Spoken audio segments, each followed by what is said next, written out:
절씩 교독하겠습니다. 제가 1절, 여러분들이 2절 한 절씩 교독하겠습니다. 여호와 우리 주여, 주의 이름이 온 땅에 어찌 그리 아름다운지요. 주의 영광이 하늘을 덮었나이다.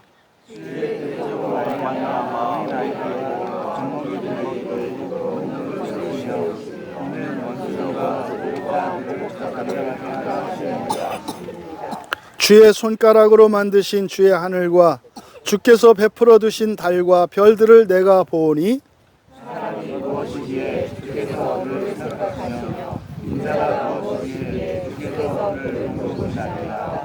그를 하나님보다 조금 못하게 하시고 영화와 존귀로 관을 씌우셨나이다.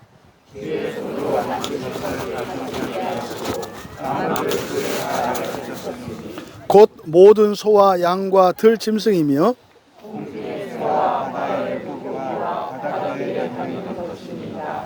여호와 우리 주여, 주의 이름이 온 땅에 어찌 그리 아름다운지요. 아멘. 예배는 인자의 영광과 존귀라는 제목으로 말씀의 은혜를 나누고자 합니다. 이 시편 8편은 다윗이 지은 시인데 길지 않은 시입니다만 이 안에는 영적인 진리를 담고 있습니다. 그리고 하나님의 창조로부터 창조의 완성에 대한 처음에 하나님의 창조의 시작과 끝, 그리고 그 중간 안에 일어났던 이 영적인 세계에서의 변화, 그리고 이 세상에 하나님께서 구원의 섭리가 무엇인지를 요약하고 있는 시입니다. 그러니까 9절로 되어 있는 이 짧은 시입니다만 사실은 이 시 속에는 하나님의 창조의 계획과 그리고 완성, 창조의 끝이 어떻게 될 것이며 또 창조 세계 안에 일어나는 우리가 겪고 있는 일상에서 겪는 이런 고난과 환난과 어려움들, 이런 부패성과 죄성들이 왜 일어난 것인지, 그 목적이 무엇인지를 설명하는 굉장히 아주 웅장한 하나님의 창조 계시와 또 성경에 잘 드러나 있지 않은 영적 세계에 대한 계시를 담고 있는 그런 시입니다.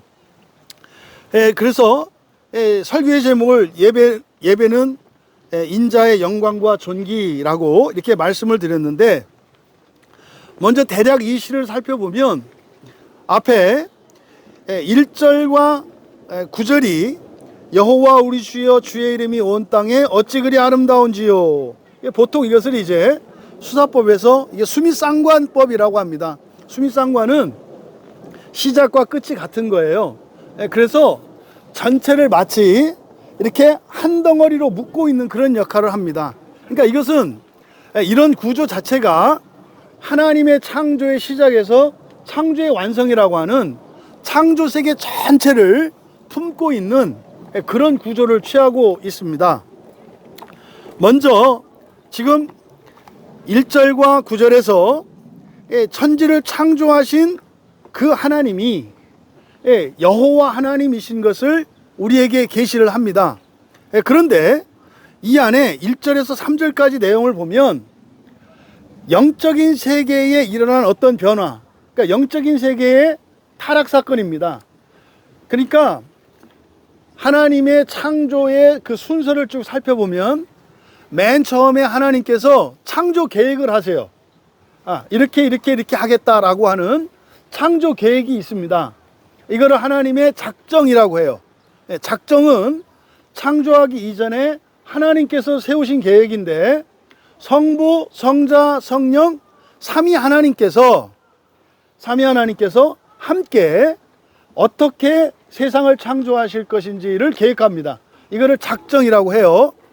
근데 성경에 창세기 1장에 기록된 창조 사건은 사실은 이 물질 세계, 하늘 아래에 있는 이 우주가 창조되기 이전에 먼저 창조된 영적 세계, 하늘나라예요. 그러니까 천사들과 이런 영적 존재들에 대한 창조의 내용은 없어요. 하지만 여기 시편 8편에서는 그 사건을 먼저 이야기를 합니다. 그래서 하나님이 그러니까 창세기 1장에 기록된 이 우주를 창조하기 이전에 영적인 세계, 다시 말해 하늘나라에 대한 창조가 먼저 있었습니다. 그 계시는 이제 성경 중간중간에 나옵니다. 그래서 그 영적인 세계에 우리가 일반적으로 천사라고 합니다. 그래서 하늘에 이 천사들을 먼저 창조하셨어요. 그런데 그 천사들 사이에 어떤 일이 일어났습니다. 어떤 일이 일어났어요. 그거를 우리가 반역이라고 하거든요. 반역이라고 하는데, 반역이라고 하는 의미가 이렇게 천사들이 하나님께 덤빈다 이런 의미가 아닙니다. 반역이라는 것은 질문 있습니다. 조금 이쪽으로 가주시면 감사합니다. 질문 있습니다 하는 그것이 이제 반역, 이제 반역이라는 뜻이에요. 저쪽으로 가시면 됩니다. 저쪽으로 가시면 됩니다. 그래서 반역이라는 의미가 적극적으로 마귀가 하나님한테 덤빈다거나 이런 의미가 아니라 전적으로 하나님의 말씀을 믿지 못하고 순종하지 못하는 것을 말해요. 그러면 왜 천사들이 하나님 말씀을 전적으로 믿지 못했는가? 이제 창세기 1장에 보면 이 세상에 대한 통치자로 천사를 세우는 게 아니라 사람을 세워요. 사람으로 하여금 이 세상을 다스리게 한다고요. 야외 예배를 드리는 중요한 목적 중에 하나가 여러분이 다스리는 세상이라는 것을 보여주신 것이고, 이 세상이 하나님께서 여러분들에게 기업으로 주신 것임을 가르쳐 주는 거예요. 지금은 우리가 이렇게 좁디 좁은 지구에서 모여서 합니다만은, 여러분들이 이 다음에 이제 부활을 하게 되면 하늘에 있는 어떤 별들에서 여러분들이 보고 느꼈던, 그리고 부족하다고 느꼈던 이런 모든 것들을 마음껏 완벽하게 여러분들이 직접 창조하는 날이 와요. 그러니까 바로 이 창조 세계에 대한, 이 물질 세계에 대한 통치권을 사람에게 주신 것이 이제 사탄, 이 천사들에게는 문제가 되는 거예요. 아니, 존재론적으로 먼저 창조되었고, 그리고 능력이나 영광이 사람의 능력과 영광보다 천사들의 영광이 더 뛰어납니다. 그게 이제 욥에 의한 고백이나 성경 안에 보면은 바로 천사는 사람보다 더 뛰어난, 사실은 천사라고 하는 표현이 엘로힘이라는 말 안에 천사도 포함이 됩니다. 그래서 본문 안에서도 여기서 하나님이라고 되어 있거든요. 하나님, 5절에 보시면은 그를 하나님보다 조금 못하게 하시고, 이때 하나님이라고 하는 표현은 우리를 창조하신 창조주 하나님을 이야기하는 것이 아니라 영적인 존재를 가리키는 말이에요. 영적인 존재인 천사들을 가리키는 말입니다. 그래서 천사라고 하는 존재는 흙으로 지어진 사람들보다 영광과 존귀가 뛰어납니다.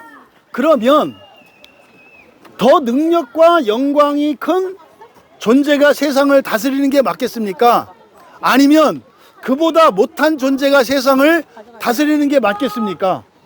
하나님의 창조의 질서로 보면 더 뛰어난 자들이 세상을 다스리는 것이, 이것이 하나님의 질서에 만든 거예요.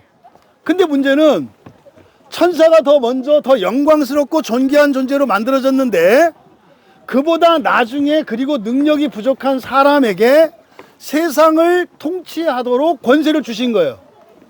이 부분에 대해서 하나님 질문이 있습니다 라고 손을 든 거예요. 이거를 반역이라고 합니다. 그러니까 어떤 경우에도 사탄이 하나님한테 들이대거나 있을 수가 없는 얘기예요. 그런데 하나님께 대하여 동의할 수 없습니다 라고 하는 것 자체가 반역이라고 표현한 것은 하나님께는 그렇게 할 수가 없는 것이기 때문에 그래요. 이 사람들에게는 엄청나게 큰 잘못을 했을 때나 죄를 짓는 것이겠습니다만은, 하나님은 너무 크고 높으신 분이기 때문에 작은 것, 눈에 보이지 않는 티끌만한 흠이라 할지라도 그것은 어마어마하게 큰 죄가 되는 거예요. 왜냐하면 하나님의 영광이 크시기 때문에. 그래서 천사들이 반역했다라고 하는 그것은 우리들의 입장으로 보면 그냥 질문이 있습니다 라고 하는 정도예요. 근데 이것이 하나님께는 어마어마한 반역이 되는 거예요. 그럼 뭐 그렇게 따지면 우리들은 어떻습니까? 이건 뭐 반역 정도가 아니라 뭐 이거는 뭐 상상을 초월하죠. 왜 그래요? 우리는 세상을 다스릴 통치자로 지음을 받았기 때문에 그게 가능해요. 천사는 통치자가 아니라 명하는 대로 순종해야 돼 일꾼으로 지음을 받았어요. 일꾼으로 지음을 받았기 때문에 천사들은 그렇게 할 수 없는 거예요. 근데요, 우리는 이제 통치자로 지음을 받았기 때문에 질문을 다 해야 돼요. 왜? 언젠가 여러분들이 직접 세상을 창조하고 통치하는 일을 해야 되기 때문에. 그래서 천사들에 비하면 우리가 더 많은 죄를 짓지만 용서가 돼요. 왜? 우리는 말하자면 장교 후보생이거든요. 이렇게 지휘자로 통솔할 자로 하기 때문에 그런 게 허용이 되는 겁니다. 어찌하였든 사탄의 반역, 반란, 대적이라고 하는 의미가 단지 뭐다? 질문이 있습니다 라고 하는 거예요. 그 질문이 뭐다? 이상한 거예요. 예를 들어서 학교에서 시험을 봤는데 어떤 애는 100점을 맞았고 어떤 애는 90점을 맞았어요. 근데 1등 상을 90점 맞은 애한테 준 것 같은 거예요. 그럼 100점 맞은 준민이가 그때 어떻게 하겠어?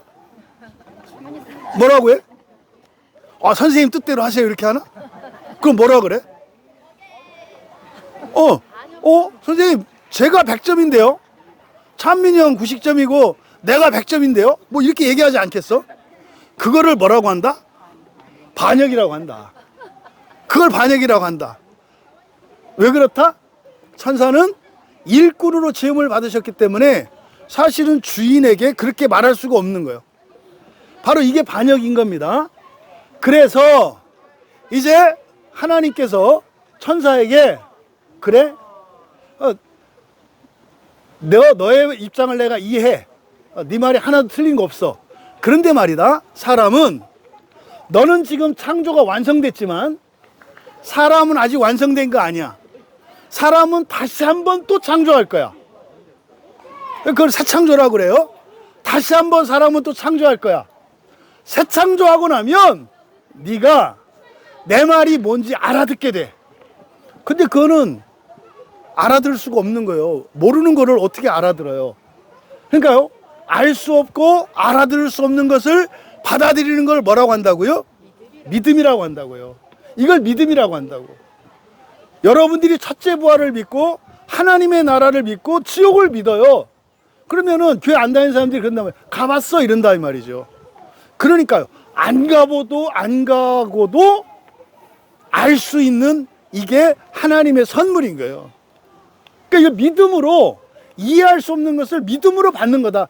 지금 한국 기독교에서 가장 심각한 문제가 이해하는 것을 믿음으로 오해하고 있어요. 온통 지금 유튜브와 온갖 이 성경 공부한다든지 설교를 하든지 이렇게 내용을 보면은 자꾸 설명을 하고 이해를 시키려고 합니다. 여러분들이 믿음으로 받아들이고 나면 그 진리가 여러분을 변화시켜서 이해할 수 있는 새로운 사람으로 만들어요. 그러니까 더 똑똑해지고요, 더 총명해지는 거예요. 뭐가? 하나님의 말씀을 믿음으로 받아들이면. 그래서 처음에는 이해할 수 없고 그냥 성경 말씀이고 하나님 말씀이니까 믿음으로 받아들였지만 이것을 알게 돼요. 이해가 된다고요. 그래서요, 그거는 그때부터는 나의 말이 돼서 성경에 배웠던 그 하나님의 말씀이 내 말이 돼서 사람들에게 전하게 돼요. 그러면 내 말을 전해들은 이 복음 진리, 구원의 진리를 전해들은 사람들은 하나님이 믿음을 주신 사람들만, 그 사람들만 이거를 받아들여요. 그러면 그 사람들도 어떤 일이 일어나요? 받아들인 믿음으로 변화가 일어나서 이해할 수 있게 되면 말하지 않을 수가 없게 되는 거예요. 이것이 전도의 일이 이렇게 일어나는 겁니다. 그래서 장차 이제 사람이 새 창조되는 것을 부활이라고 합니다.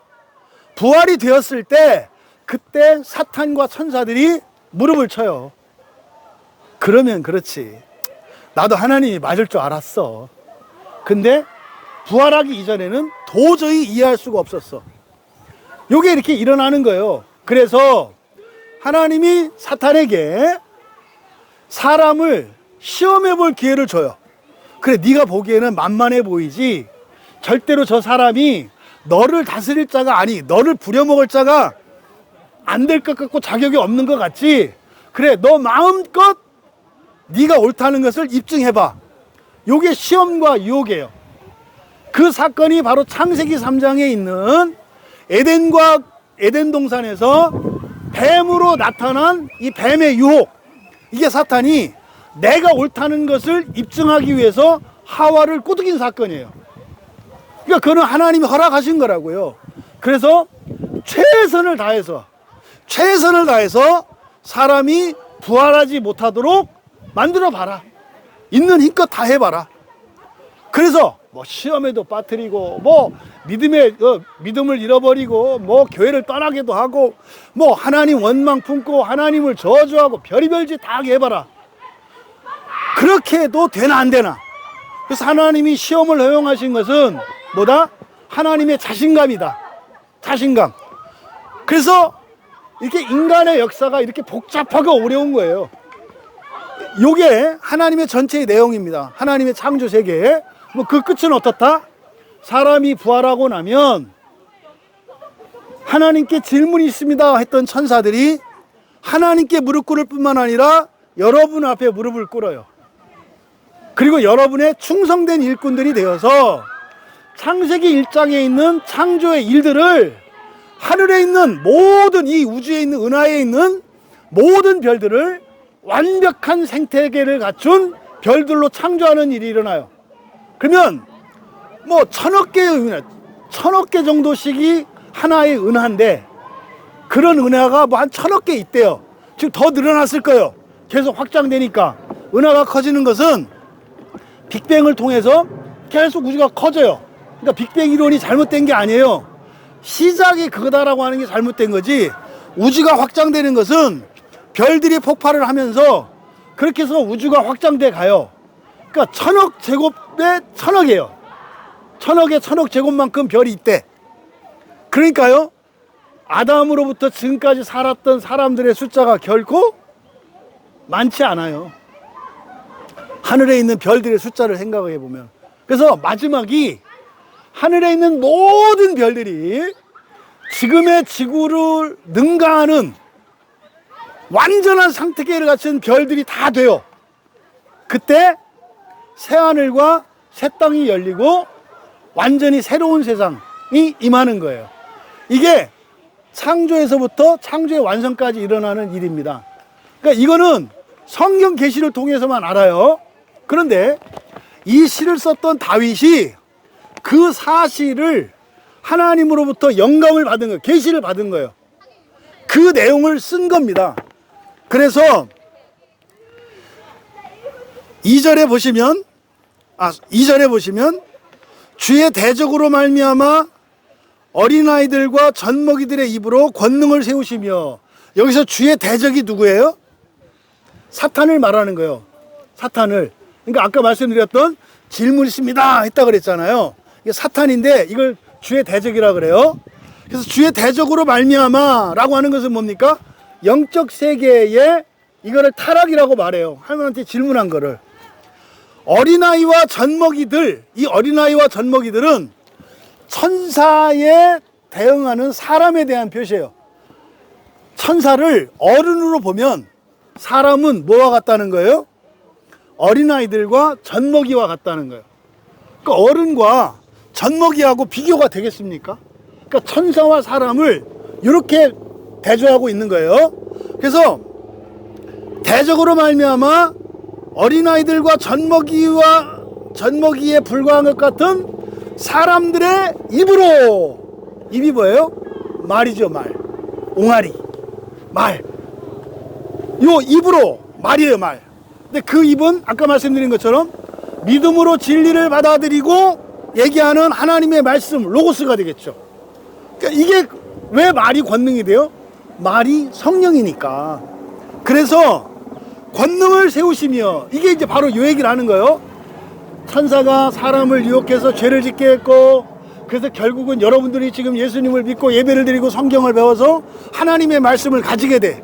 그렇게 해서 그들로 하여금, 천사들로 하여금 여러분에게 굴복하게 돼. 요 내용을 이렇게 말씀한 거예요. 이는 원수들과 보복자들을 잠잠하게 하려 하심이라. 여기 종말에 일어나는 일이죠. 원수들과 보복자들이 누구예요? 사탄을 따랐던 천사들 전체를 말하는 거예요. 그들이 어떻게 한다는 거예요? 잠잠하다. 이게 안식이에요. 안식을 취한다는 거거든요. 아, 맞구나. 아, 맞구나. 사람이 우리를 다스릴 주인이 맞구나 라고 하는 것을 인정하고 평안을 찾는다는 얘기예요. 이게 2절의 내용입니다. 그리고 이제 3절을 보면 주의 손가락으로 만드신 주의 하늘과 주께서 베풀으신 달과 별들을 보니, 이건 이제 뭡니까? 종말을 받고 종말의 끝을 알아요. 그러니까 2절은 하나님의 계시를 통해서 끝이 어떻게 될지를 아는 거예요. 알고 나서 이제 하늘을 보니까 이런 뜻이에요. 끝이 어떻게 될지 알고 여러분이 자연을 보니까, 야, 이건 내가 보고 즐기는 게 아니라 내가 다 만들어야 되는 거라고? 아, 화성이고 달이고 어디고 태양이고 가서 내가 이걸 만들어야 되는 거라고? 내가 이걸 하나하나 완성시킬 거라고? 이걸 아는 거예요. 그리고 나서 이제 보니, 볼 때입니다. 볼 때. 이걸 볼 때 4절에 사람이 무엇이 간데, 이때 사람이라고 번역되어 있는 이게 에노시입니다. 에노시는 인류예요. 인류. 우리말로 하면 인류. 그러니까 인류가, 그러니까 전체를 나타내는 말이에요. 인류가 뭡니까? 그러니까 인류가 도대체 뭡니까? 이게 지금 무슨 의미인지 공감이 되세요? 여러분들이 창조 세계를 다스리고 천사를 굴복하는 걸 그렇게 될 거야. 믿어. 근데 지금 내가 이렇게 하늘과 이걸 보면 이거를 내가 천사들이 내 앞에 무릎을 꿇는다고? 도대체 인류가 뭐길래? 이해가 안 돼. 감탄이면서도 야, 도대체 사람이 뭐길래? 이게 지금 4절의 맨 앞에 있는 사람이 무엇이길래 라는 뜻이에요. 그 다음에 왜냐하면 이렇게 됩니다. 왜냐하면, 그러니까 왜 사람이 뭐냐, 인류가 뭐냐라고 물어봤냐면, 왜냐하면 주께서 그라고 되어 있습니다만 사람의 아들이에요. 인자, 사람의 아들. 인자를 생각하다, 자카르인데 이 자카르가 기억한다는 뜻이거든요.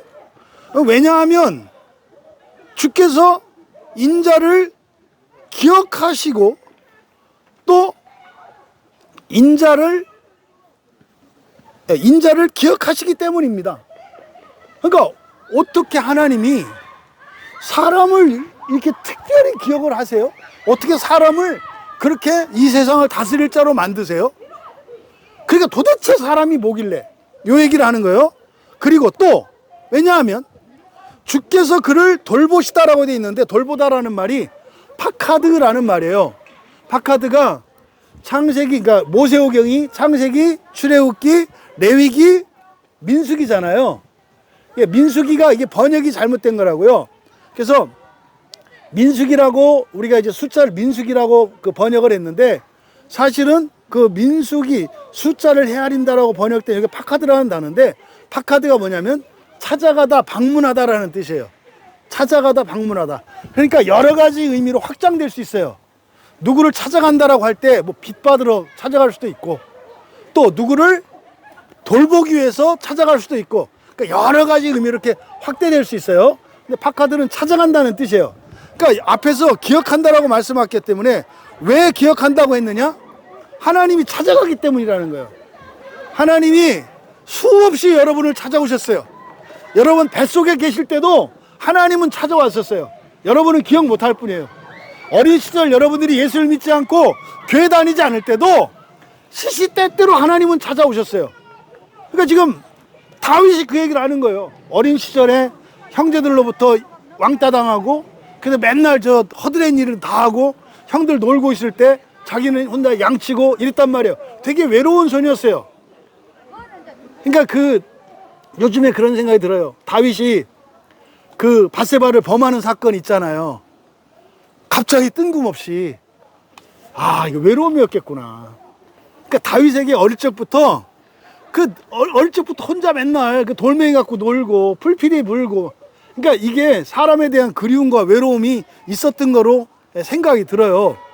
어쨌든 그 다윗이 그렇게 찾아오시는 하나님. 그러니까 그때 이제 나중에 이 시를 지을 때 왕이 돼가지고 돌아보니까 그때 하나님이 나를 찾아왔다는 것을 아는 거예요. 제가 알겠더라고요. 저도 20대 때 이렇게 아버지가 돌아가시고 나서 하나님 원망하고 교회를 떠나 있었는데 뭐 찾아오신 정도가 아니라 계속 따라다니셨더라고. 계속 따라다니셨더라고. 그러니까 이건 찾아올 게 아니라 집 나간 자식이라서 그 집에 올 때까지 계속 졸졸졸졸 따라오셨다는 걸 알겠더라고. 그러니까 다윗도 그걸 느낀 거예요. 아, 계속 찾아오셨구나. 그러니까 도대체 사람이 뭔데? 그러니까 이렇게 찾아온 걸 보니까 기억하고 있다는 거예요. 그걸 설명을 한 거예요. 그러면서 그리고 그를 하나님보다 조금 못하게 하시고 할 때 이때 하나님은 엘로힘인데 엘로힘은 창조주 하나님이 아니에요. 창조주 하나님보다 조금 못할까요 우리가? 그 말도 안 되는 상상이에요. 어떻게 하나님보다 창조주 하나님보다 조금 못해? 비교할 수가 없어요 하나님과는. 근데 여기서 비교 대상은 누구겠어요? 앞에서 이야기했던 대적들 천사들이에요. 그러니까 천사들보다 존재론적으로 사람이 어떻다? 못하다. 그런데 어떻다? 조금 못하대. 조금. 여기에 천사들은 동의 못하는 거예요. 이게 동의 못하는 거예요. 근데 다윗은 뭐 알고 보니까 뭐 조금이더만 뭐 이런 거예요.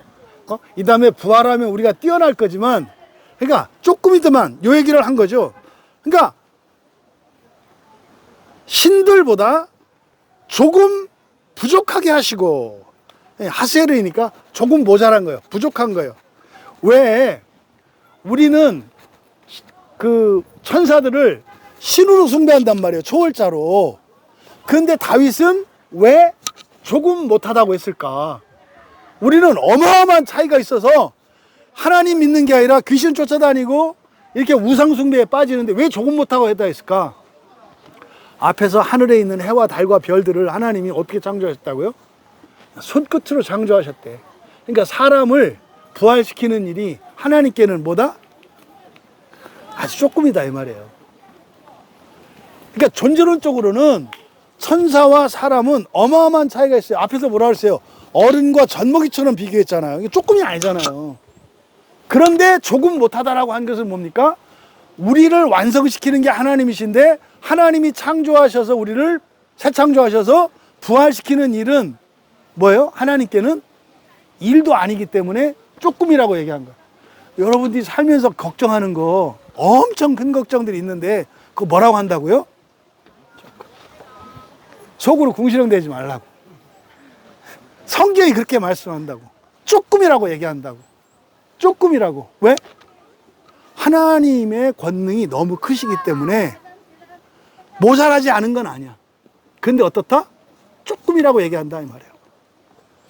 그리고 영화와 존귀로 관을 씌우셨나이다. 그러니까 영화와 존귀로 관을 쓴 거예요. 그러니까 사람이 뭘 입고 있다?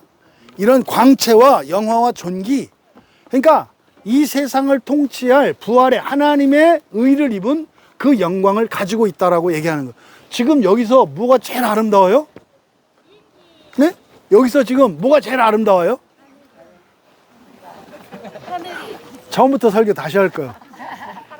여기서 누가 제일 아름다워요? 네, 사람이. 뭐 스님이도 사람이겠지. 그러니까 사람이 그 얘기를 하는 거예요. 그럼 여러분 그리고 나서 이제 뒤에 6절 7절 요거는 뭡니까? 창세기 1장에 있는 내용이 무슨 말인지 알겠는 거예요. 왜 세상을 통치하라고 했는지. 이거는 단지 동물들만 통치하게 하는 게 아니라 장차 뭐예요? 천사들도 통치할 것이기 때문에 예행 연습으로서 동물들을 그리고 이 땅을 통치하라고 한 것이구나. 장차 우리가 다스리고 통치해야 될 것은 뭐다? 천사들이구나. 집에서 가축을 키우는 정도가 아니라 천사들을 부리게 될 존재구나라고 하는 것을 가르쳐 준 거예요. 그래서 말입니다. 천사와 사람의 차이. 현재. 사람은 그래서 하나님을 예배해요. 우리의 부활에 대한 그 하나님의 약속에 대한 그 소망으로 감사와 기쁨으로 예배를 해요. 우리는 살면서 예배를 통해서 하나님께 은혜를 구해요. 왜요? 천사는 이미 마쳤어요. 천사는 은혜를 구할 게 없어요. 왜? 완성된 존재니까. 근데 사람은요, 은혜가 필요해요. 은혜가 필요하다는 게 뭐예요? 창조가 계속되어야 한다고요. 창조가 계속되어야 한다고. 그래서 이 예배는 바로 장차 부활의 약속을 받은 인자만이 드릴 수 있는 겁니다. 그래서요, 예배라고 하는 것은 이 세상을 살아가는 동안 우리가 입을 수 있는 이 영광과 존귀의 이런 형식이 바로 이 예배라고 하는 것이에요. 이 예배를 통해서 부어지는 은혜가 날마다 여러분을 거룩하게 하시고 거룩하게 하신 그 일이 여러분의 삶 속에서 경험되기를 바랍니다. 그래서 예배의 영광이 여러분의 삶과 인생의 영광이 되기를 바라고 가정과 일터의 영광이 되기를 바랍니다. 또 여러분의 삶 속에서 누려지는 영광이 예배로 또 순환이 되어서 더 영광스러운 예배가 드려지고 더 큰 은혜가 부어져서 예배와 여러분의 삶과 여러분의 존재 자체가 날마다 영광스럽게 되어지는 그 복과 은혜가 부어지기를 주님의 이름으로 축원합니다. 우리 말씀을 생각하며 함께 기도합니다. 여러분들이 지금까지 어떻게 살아왔고 현재 여러분이 어떠하고 그것이 우리의 어떤 삶의 의미이거나 여러분의 존재의 가치를 부여하는 거 아니에요. 여러분의 존재의 의미와 가치는 부활에 있습니다. 근데 그 부활은 확실한 거예요. 그런데 그것을 방해하는 세력이 있어요. 대적들이. 그것이 여러분들을 교묘하게 속여서 어떤 사람이고 여러분들의 어떤 상황이고 이런 것으로 속입니다.